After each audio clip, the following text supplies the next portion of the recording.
ইজিপ্টের মাটিতে দেখতে পেলাম হিন্দু স্থাপত্য শৈলী। কিভাবে? আসুন আজকের ভিডিওতে আমরা দেখে নিই। আর তার সঙ্গে সঙ্গেই নিজেরা গিয়ে এত কম খরচে নাইল ডিনার ক্রুজ কী করে করতে পারলাম সেই তথ্যও তুলে ধরব। আসুন দেখে নিই।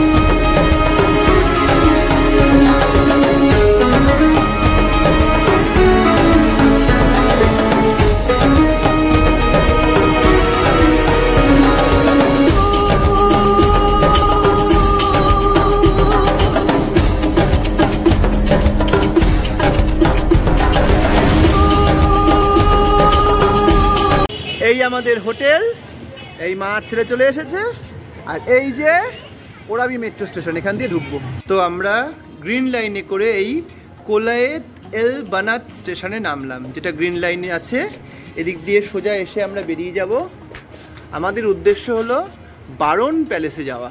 সেটা কি জায়গা সেটা আপনাদেরকে জানাবো একটু বাদে। ওই যে দেখছেন দূরে বিল্ডিংটা, ওখান থেকে এই রাস্তাটা ক্রস করে আমরা এই পারে চলে এলাম। যদি আপনি গুগল ম্যাপ সার্চ করেন দেখাবে অনেকটা হাঁটা, 15 মিনিট 25 মিনিট দেখাবে, কিন্তু বেসিক্যালি তারা কেন দেখায়? কারণ এই রাস্তাটা তারা মনে করতে পারে না যে আমরা ক্রস করতে পারি। কিন্তু আমরা তো মনুষ্য প্রজাতির মানুষ, আমরা নিয়মকানুন মানি না। আর এখানে ব্যাপারটা ওরকম অনেকটা চলেও, অনেকেই দেখছি এরকম মাঝখান দিয়ে রাস্তা পার করে আসছে। তো আমরাও সেই পথটাকেই অবলম্বন করছি। এই পারে চলে আসলে একটুখানি গেলে ওই যে গাড়িটা ঢুকছে, ওই বাদিক দিয়ে গেলেই ওই জায়গাটা চলে আসবে।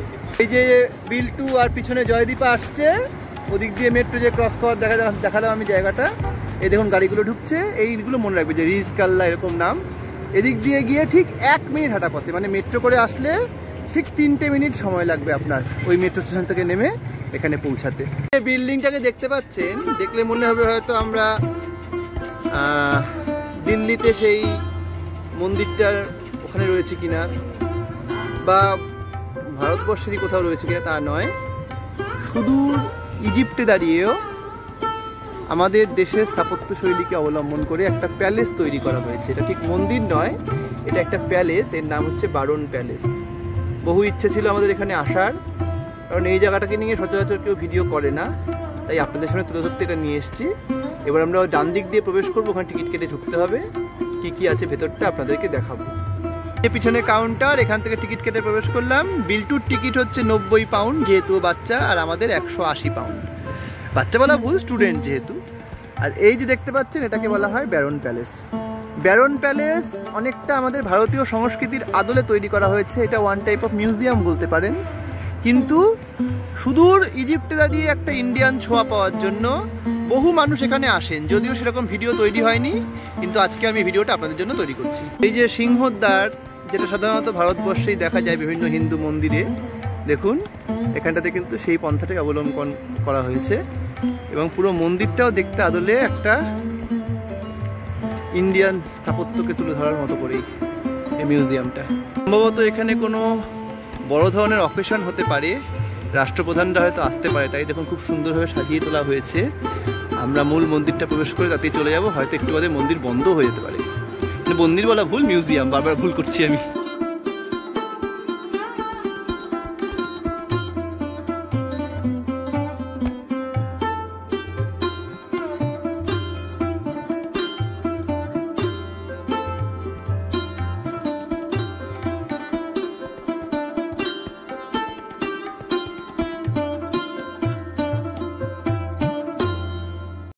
ভারত থেকে এত দূরে সুদূর আফ্রিকাতে এই ইন্ডিয়ান স্থাপত্য শৈলী 1900 খ্রিস্টাব্দে তৈরি হয়েছিল, যা সত্যি আমাদেরকে খুব আনন্দ দিয়েছিল এবং গর্বিত করেছিল।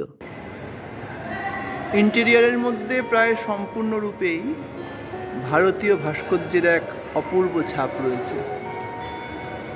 ঝাড় লণ্ঠন থেকে শুরু করে দরজা কড়িবাড়গুলো যদি দেখেন, অদ্ভুতভাবে একটা ভারতীয় ছাপ লক্ষ্য করা যাবে। মূলত একজন রাজার প্যালেস ছিল এটা, তো সেটাকেই একটা মিউজিয়ামের মতো করা হয়েছে, তবে আদলটা ভারতীয় সংস্কৃতির আদলে। এখান থেকে সামনের চত্বরটা খুব সুন্দর লাগে। আপনি চাইলে উপরে গিয়েও যেতে পারেন, সেটা আমি জানতাম না। এখানে একটা উপরে ছাদে যাওয়ার একটা এক্সট্রা টিকিটের ব্যাপার আছে, কিন্তু আমরা যেহেতু শুধুমাত্র এন্ট্রি টিকিট কেটেছি, এখন আর সত্যি কথা বলতে সেই এনার্জি নেই আবার গিয়ে টিকিট কাটবো আবার আসবো। তো আপনারা যদি আসেন অবশ্যই ওপরটাও যেতে পারেন।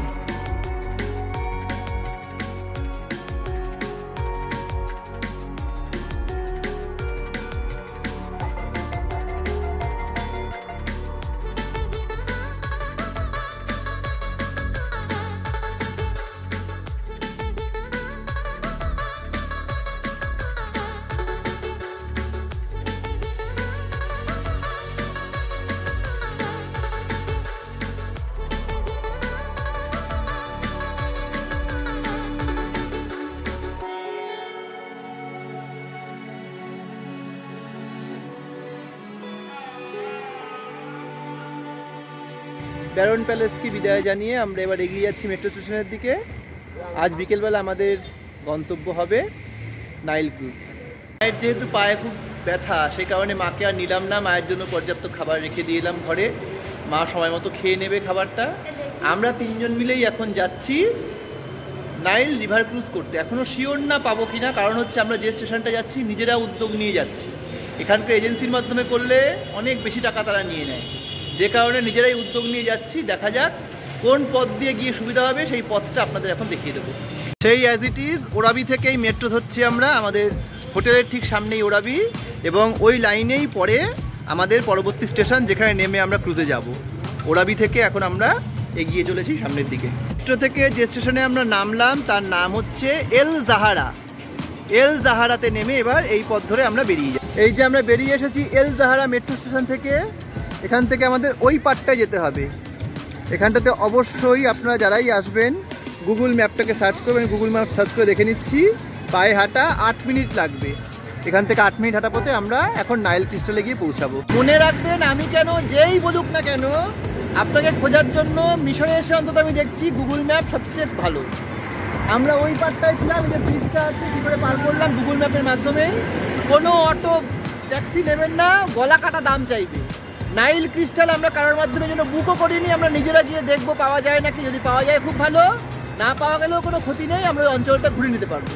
এখন এই মনোবল নিয়ে আমরা যাচ্ছি, দেখা যাক কি হয়। এই যে দেখুন গুগল ম্যাপ যেটা আমাকে দেখাচ্ছে, একটু গেলেই বাহাতে রাস্তা, ঠিক তাই একদম অ্যাজ ইট ইজ। অন্যান্য জায়গায় কী হয় জানি না, এখানে কিন্তু একদম সঠিক পথটাই দেখাচ্ছে। আর ঠিক 3 থেকে 4 মিনিটের মধ্যে আমরা পৌঁছে যাব নাইল ক্রিস্টাল। দীপার মুখে হাসি, বিল্টু খিলখিল। খিলখিলটা বোঝা যাচ্ছে না, হ্যাঁ, কারণ এই যে মেট্রো স্টেশন, এই পথ দিয়ে এলাম, ওই যে নাইল ক্রিস্টাল এখান থেকে দেখা যাচ্ছে। ওই পারে গেলেই আমরা নাইল ক্রিস্টাল পৌঁছে যাব। ক্রিস্টাল লেখাটা ঠিক নিচ দিয়ে আমরা প্রবেশ করলাম। এখান থেকে নেমে গেলেই নিচে অফিসে বুকিং করা হয়, ওটা না? আচ্ছা, ওই অফিসে আমরা এখন চলে যাব। বুকিংটা এখান থেকেই হয়ে যাবে। আশা করি কোনো বুকিং মাধ্যমে করার থেকে নিজেরা আসলে বেশ কিছুটা কম দাম পাবো। এখন দেখা যাক। যে রিজার্ভেশন কাউন্টারটা দেখলেন, ওই যে সিঁড়ি দিয়ে আসার পরে যেটা আপনাদের দেখালাম, এখান থেকে রিজার্ভেশন করে নিলাম। আমাদের 3 জনের টোটাল খরচ পড়লো 1875 টাকা। যতদূর সম্ভব ওনার কাছ থেকে শুনলাম 750 টাকা আমার আর জয়দীপার জন্য, অর্থাৎ 750, 750, 1500, বাকি টাকাটা বিল্টুর। এটাই আমি যখন এখানকার একটা কোম্পানিকে জিজ্ঞেস করেছিলাম, পার হেড তারা 1800, 1900, 2000 এরকম চাইছিল। ভেবে দেখুন, যদি নিজেরা আসেন এইভাবে, তাহলে আপনাদের কতটা অর্থ সাশ্রয় হবে। বন্ধুরা, যেটা আমরা সবসময় বলি, জয়দীপা ট্রাভেল সবসময় বাজেট ফ্রেন্ডলি মানুষের জন্যই। বুঝতে পারছেন, আপনাদের সকলের জন্য আমাদের এই দৌড়ি এই উদ্যোগ। প্লিজ অবশ্যই আপনারা যারা যারা আমাদের চ্যানেলটাকে এখনও সাবস্ক্রাইব করেননি, করে নিন, এবং অবশ্যই কমেন্টে জানান আপনাদের ভিডিওগুলো কেমন লাগছে, কারণ এই সব ভিডিও আপনাদের জন্যই।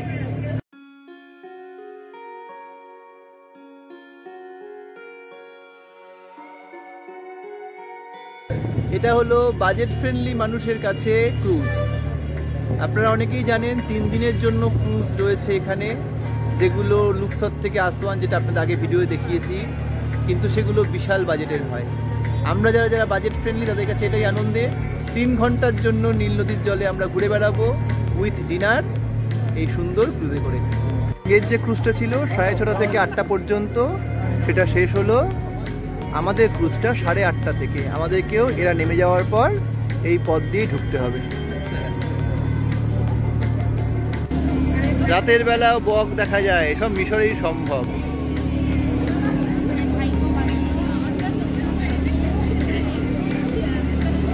সবচেয়ে বড় মজার কথা হলো এখানে সম্ভবত আমরা 3জনই ইন্ডিয়ান, আর কোনো ইন্ডিয়ান নেই। এই যে এত বাজেট ফ্রেন্ডলি ভাবে ঘোরা যায়, এই তথ্যটা হয়তো ইন্ডিয়ানদের কাছে ঠিকঠাক থাকেও না। আপনাদের সামনে তুলে ধরলাম, অবশ্যই ভিডিওটাকে ভালোভাবে দেখবেন। এই যে নাইল ক্রিস্টাল, আর কিছুক্ষণের মধ্যেই আমরা 3জন এখানে প্রবেশ করব।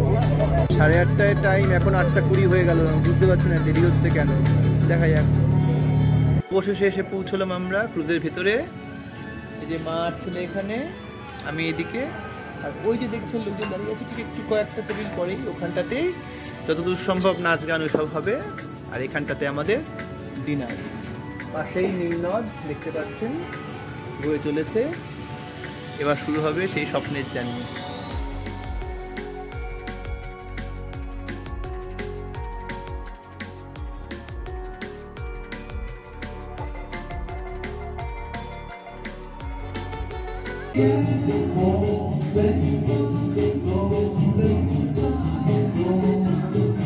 ওখানটায় বুফে সিস্টেমে সবাই লাইন দিয়ে নিচ্ছে, আমরাও প্রথমে স্টার্টারটা নিয়ে এলাম। পাউরুটি, অল্প একটুখানি চাউমিন, তার সঙ্গে একটু স্যালাড। বিল্টু শুধু চাউমিন নিল, জয়দীপা পাউরুটি স্যালাড সবই নিয়েছে। পরে আমরা আবার ভাত নিতে যাব। আর নীল নদের জলে আমরা এবার বয়ে চলেছি। খুব আবছাভাবে দেখলে বুঝতে পারবেন কাচের মধ্যে হয়তো উঠে আসছে প্রতিবিম্ব। যতটুকু বোঝা যায়, দূরে দেখুন বোঝা যাচ্ছে আমরা নীল নদীর মধ্যে দিয়ে বয়ে যাচ্ছি। সেকেন্ড টাইম গিয়ে আবার নিয়ে আসলাম রাইস, চিকেন, এখানে হচ্ছে পাস্তা, ফিশ, আর ওখানে একটা আলুর একটা তরকারি, আর এখানে কেক আর ডেজার্ট। যাই বলুন, খাবার কিন্তু এক ঘর। বলাই বাহুল্য, ডিনার ক্রুজের ডিনারের কোয়ালিটি খুবই ভালো ছিল এবং আপনি যত খুশি খেতে পারেন। তো যাই হোক, বাইরের নীল নদকে দেখতে দেখতে আমরা এই সময়টাকে উপভোগ করতে করতে এগিয়ে যেতে থাকলাম। এবং তার সঙ্গে সঙ্গে কিছুক্ষণের মধ্যেই শুরু হলো সেই অসাধারণ সঙ্গীত আর নৃত্যের অনুষ্ঠান। আসুন দেখে নিই।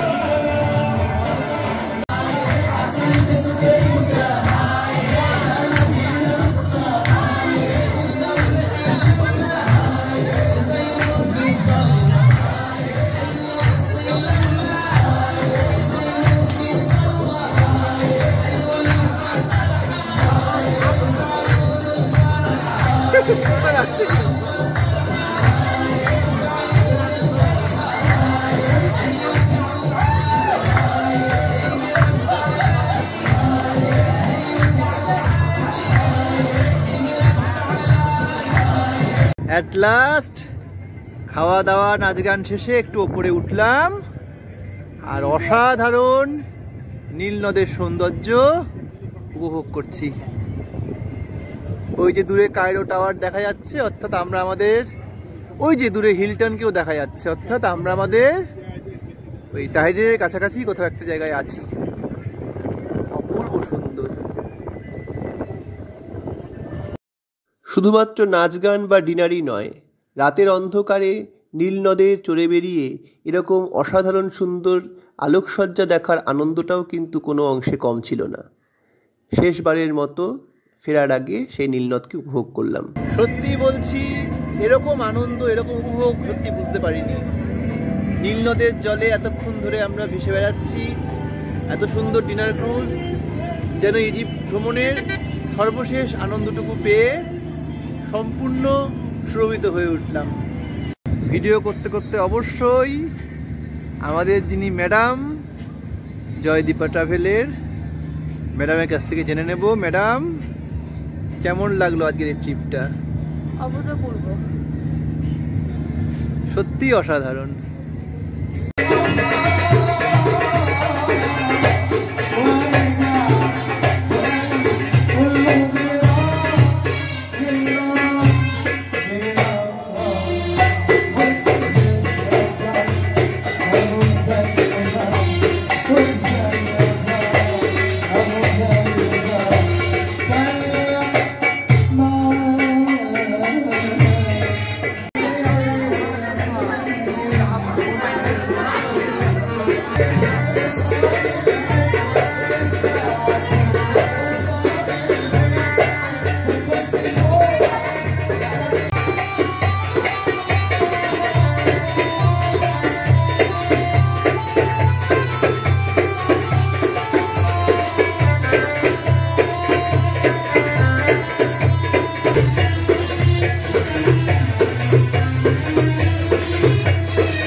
আমাদের নাইল ক্রিস্টাল ডিনার ক্রুজ সমাপ্ত হলো।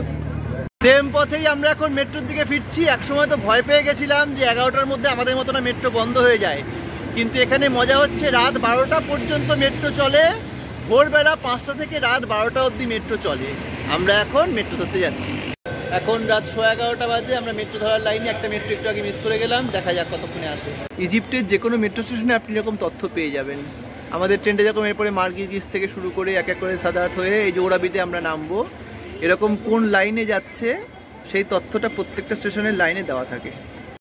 তো বন্ধুরা, রাতে 11:15টার মধ্যেই আমরা আমাদের হোটেলে ফিরে এসেছিলাম এবং তার সঙ্গে সঙ্গেই শেষ হচ্ছে আমাদের এই পর্বের ভিডিওটা।